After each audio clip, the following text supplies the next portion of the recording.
Congress MP KVP Ramachandra Rao మీడియాతో మాట్లాడుతున్నారు. Live చూద్దాం. తమరు క్రియాశీలకంగా ఇట్లా వ్యవహరించడం అనేది భవిష్యత్తు తరాలకి ఇది శాపం అవుతుందని, దీనికి ఏదో ఒక రోజు మీరు కూడా ఆహుతి కాక తప్పదని నేను సవినయంగా తమరికి మనవి చేసుకుంటున్నాను. మీరు ఈ సంస్కృతిని అరికట్టండి, మీరు ఆపించండి. ఇది ప్రజాస్వామ్యానికి మంచిది కాదు. ఒక పద్ధతిలో ప్రజాస్వామ్యాన్ని నడుపుకుందాం. మీ యొక్క వాదనలు మీరు చెప్పుకోండి.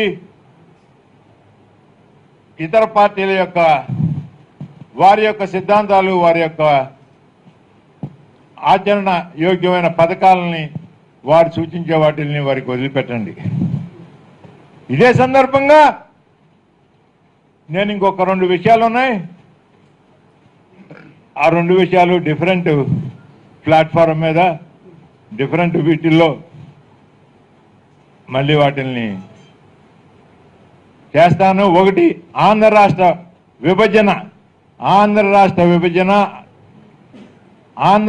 విభజన చట్టంలో ఉన్న అంశాలు,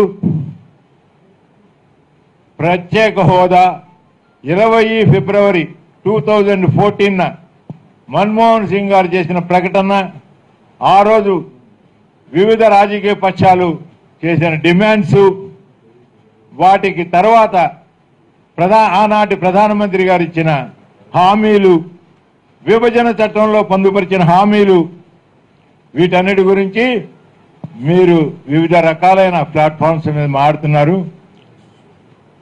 దయచేసి కేంద్ర కేబినెట్లో ఈవేళ మీ మంత్రులు ఉన్నారు, లోక్సభలో మీ సభ్యులు ఉన్నారు, రాజ్యసభలో మీ సభ్యులు ఉన్నారు. మీరు ప్రభుత్వంలో భాగస్వామి.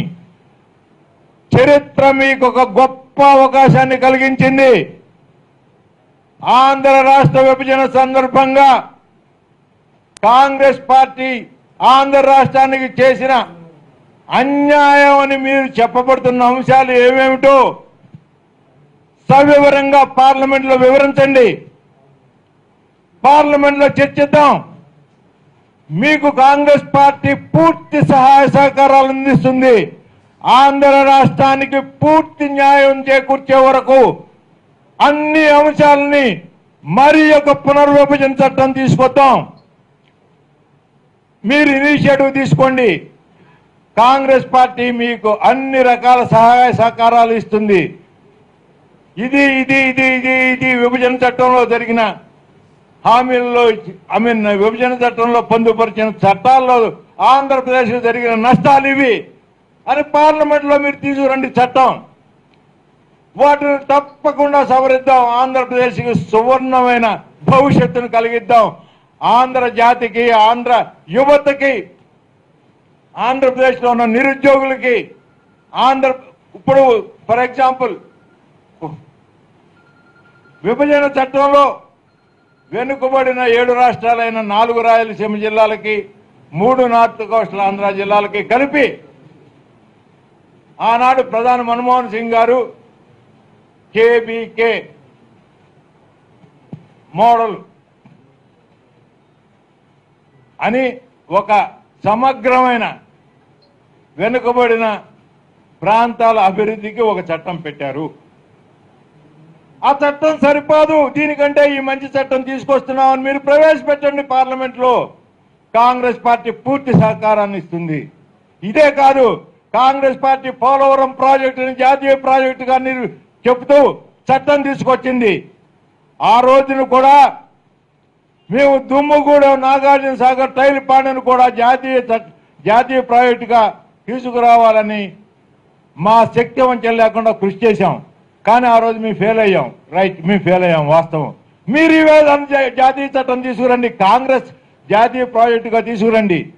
కాంగ్రెస్ చేసిన పోలవరం ప్రాజెక్టు మీకు సరిపోలేదు. రైట్, మీ ఇవాళ మీరు అధికారంలో ఉన్నారు. దుమ్ముగూడెం నాగార్జున సాగర్ టైల్ పాండ్ని ఈవేళ మీరు జాతీయ ప్రాజెక్టుగా తీసుకొని రండి.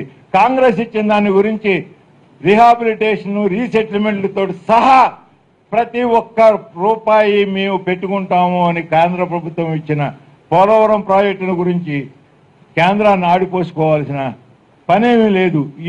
ఈ విషయాల మీద నేను సరైన అవకాశం తీసుకొని మళ్ళీ మీతోటి సవివరంగా చర్చిస్తాను. ఈ అవకాశాన్ని నాకు కల్పించిన మా రాష్ట్ర కాంగ్రెస్ అధ్యక్షుడికి మీకు అందరికీ ధన్యవాదాలు.